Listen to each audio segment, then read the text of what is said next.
From newsrooms in Europe, Gaza, Guatemala, and Niger to the glitz of New York City, 4 journalists are recognized for their bravery and dedication to press freedom.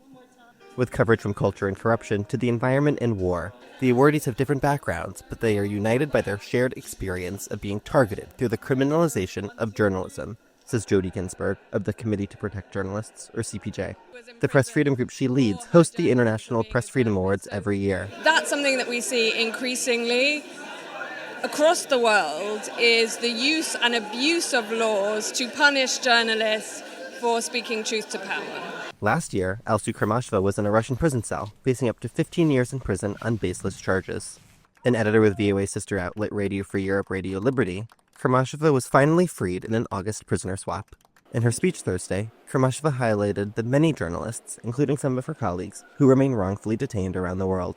I want to share the honor of this award tonight with my RFERL colleagues who are spending this night behind bars for the so-called crime of journalism. Awardee Samira Sabu has also come under legal pressure.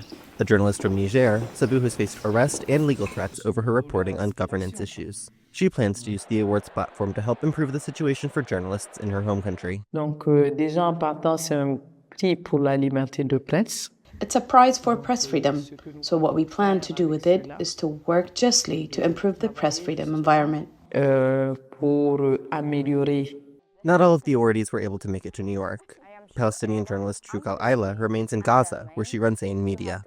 The company was set up by her husband, and Al Ayla took it over after he was killed during the Israel-Hamas war.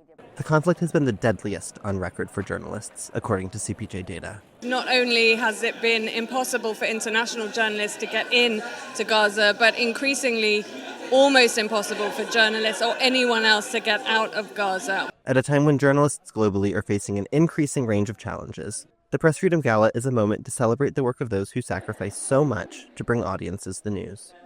Liam Scott, VOA News, New York.